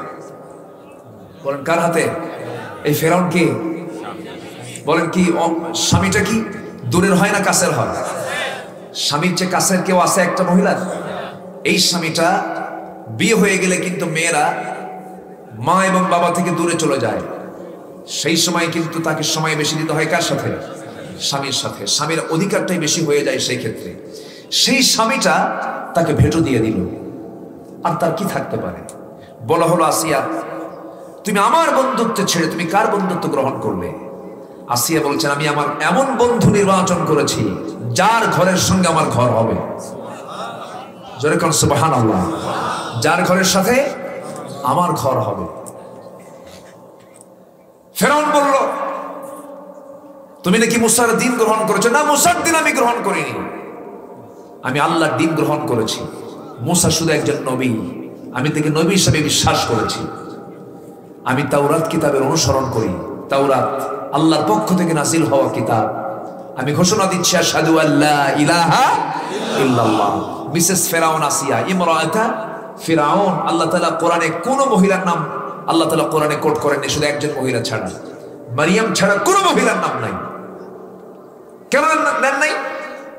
আল্লাহ তাআলা মেয়েদের নাম কোরআনে উল্লেখ করেন নাই। কোরআনে মরিয়মের নামও আসতো না যদি মারিয়ামের পেটে যদি আল্লাহর পয়গম্বর ঈসার জন্ম না হতো। অধিকাংশ মুফাসসির এই কথা বলেছেন। এই জন্য কি বলে, ঈসা আলাইহিস সালামের জন্মের পর তার পরিচয় দিতে হবে ঈসা ইবনে মারিয়াম, ঈসা ইবনে মারিয়াম। এই জন্য মারিয়ামের নামটা কোরআনে সংযোজন করা হয়েছে। এখানে আসতে হলো ইমরাআতা ফিরাউন। আসিয়া আলাইহিস সালাতু ওয়াস সালামকে ইমরাআতা ফিরাউন বলে আল্লাহ তাআলা কোরআনে উল্লেখ করেছেন। তিনি স্বামীকে বলছেন, আমার স্বামী আপনি কি করবেন জানি না। ফেরাউন বলছে, আসিয়া আমার মন্ত্রী পরিষদের চূড়ান্ত সিদ্ধান্ত হয়ে গেছে, আমি তোমাকে কতল করব, জাল্লাত নিয়োগ করেছি, তুমি কি করবে বলো। আমি কি তোমাকে কখনোদিন কষ্ট দিয়েছি দাম্পত্য জীবনে? না। তোমার সঙ্গে আমার কোনো কলহ নাই। তোমার সঙ্গে আমার বিবাদের মূল কারণ হলো তুমি ইসলামটা ছেড়ে দাও। আল্লাহকে ছেড়ে দাও, বন্ধুত্ব পরিবর্তন করো, আইন সব ছেড়ে আমার আইন চলবে, আনা রব্বুকুমুল আলা। জোরে করে নাউযুবিল্লাহ। আসিয়া বললেন, আমার স্বামী, আপনি যখন চূড়ান্ত লেভেলেও চলে গেলেন, আমি আমার ঈমানকে রক্ষার জন্য আমিও চূড়ান্ত লেভেলে চলে গেলাম। আমার কথা একটাই, সব ছাড়বো, আল্লাহর বন্ধুত্ব ছাড়বো না। জোরে বলে সুবহানাল্লাহ। ইন্নামা ওয়ালিয়্যুকুমুল্লাহু ওয়া রাসূলুহু। আসিয়া আলাইহিস সালাতু ওয়াস সালাম, আমার মারা একটু শোনেন, একটা লাইন মাদের জন্য বলে যায়। আসিয়ার মতো মহিলা আল্লাহ রাব্বুল আলামিন দৃষ্টান্ত স্বরূপ সূরা তাহরিমে উল্লেখ করেছেন। কেন? কি মান তিনি এনেছিলেন, কি বন্ধুত্ব আল্লাহর সঙ্গে গড়েছিলেন, এত মান মর্যাদা। মিসেস ফেরাউন তিনি ছিলেন, রাজরানীর মর্যাদাকে মাইনাস করে, দুনিয়ার ক্ষণিকের সমস্ত সম্মানকে সবগুলোকে তিনি মাইনাস করে আল্লাহর বন্ধুত্বকে টিকে রাখার জন্য সুন্দর করে যখন মৃত্যুর দিকে যখন তিনি যাচ্ছিলেন, ফেরাউন জাল্লাত রেডি করে যখন করাত যখন তার মাথার কাছে নিয়ে ফেললো, করাত দিয়ে যখন চেরা শুরু হয়ে যাবে, রক্তগুলো গড়ে গড়ে পড়তেছে। আসিয়া আলাইহিস সালাতু ওয়াস সালাম তাফসীরে এসেছে, তিনি সুন্দর করে একটা দোয়া করছেন। তার কিতাব হলো তাওরাত, আর তার সুন্দর দোয়াটা আল্লাহ রাব্বুল আলামিন কোরআনে উল্লেখ করেছেন। গোটা দুনিয়ার সমস্ত মানুষকে মডেল বা মানুষের জন্য মডেল বানায় আসিয়ার দোয়াকে আল্লাহ রাব্বুল আলামিন কোরআনে কোট করে বলছেন, দেখো আমার আসিয়া আমাকে কেমন করে বন্ধু বানিয়েছে। দেখো আসিয়ার দোয়া হলো, রব্বি বিনিলি ইনদাকা বাইতান ফিল জান্নাহ ওয়া নাজ্জিনি মিন ফিরআউনা ওয়া আমালিহি। আয় আল্লাহ তাআলা, তুমি আমার জন্য বানায় দাও,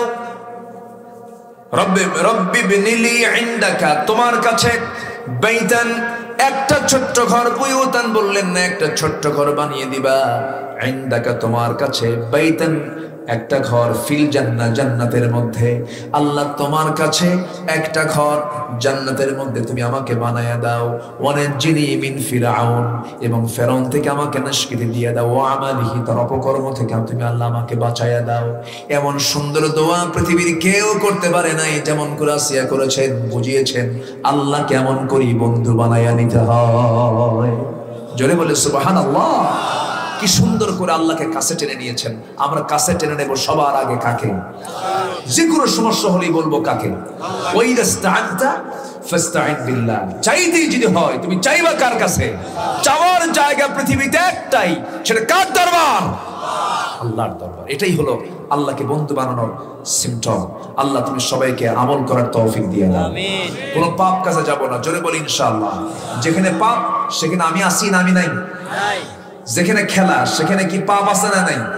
নোংরামি আছে না নাই? উত্তেজনা আছে না নাই? ওয়াল্লাযীনা হুম আনিল লাগফি মুরিদুন।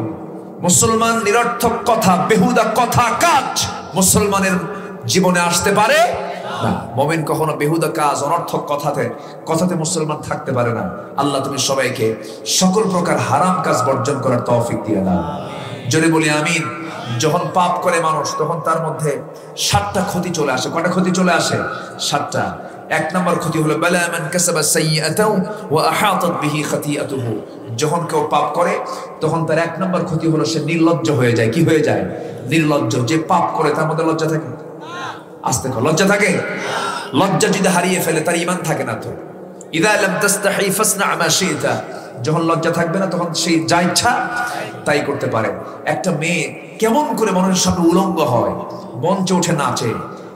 যখন সে পাপী হয় তার মধ্যে হায়াটা চলে যায়, ঠিক কিনা?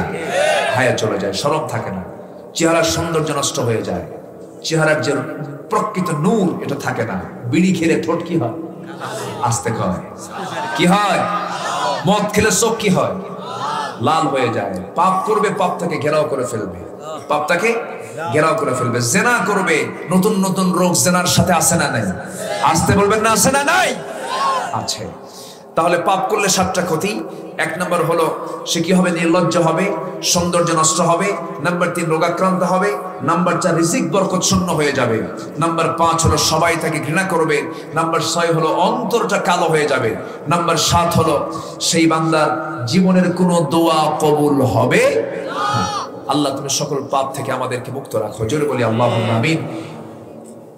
আমি আর কথা না বাড়িয়ে যতটুকু হয়েছে আমরা বলে ফেলি আলহামদুলিল্লাহ। দোয়া।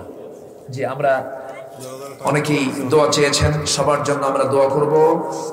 আমার সফিউল্লাহ কাসেমি ভাই, উনি হাশিমি ভাই, যে যাই হোক কইছি তো। আচ্ছা, আমার সফিউল্লাহ হাশিমি ভাই, তিনি একটা বছর ধরে, দীর্ঘ 1 বছর মনে হয় প্রায় হবে, 1 বছর আগে উনি এই দাওয়াতটা কনফার্ম করেছেন। তাও আমার বন্ধুকে তারে ধরছেন, বন্ধুকে ধইরা কোনো কথা নাই, জোর কইরা ছিনতাই করে ডেট নিয়ে চলে আসছে। আমি আসছি, বেজার হয়েছেন নাকি আপনারা? খুশি হয়েছেন তো? আল্লাহ যেন খুশি হন, জোরে বলি আমিন। তো এখানে কিছু ভাইদের দোয়ার জন্য এখানে আমাকে বলা হয়েছে। আশেপাশে কবরস্থানে তারা শুয়ে আছেন। মরহুম আব্দুল খালেক, মরহুম আব্দুর রশিদ, আলহাজ জসিম সরকার অসুস্থ, এরপরে আরো অনেকেই দোয়ার কাঙ্গাল। আমরাও তো দোয়ার কাঙ্গাল, তাই না? দোয়া কি কারো লাগবে না? সবার দোয়ার দরকার আছে না? আচ্ছা, আমরা সবার জন্য দোয়া করব। আল্লাহর কাছে চাবো, আল্লাহ যেন আমাদের সকলের জিন্দেগীর গুনাহগুলোকে মাফ করে দেন।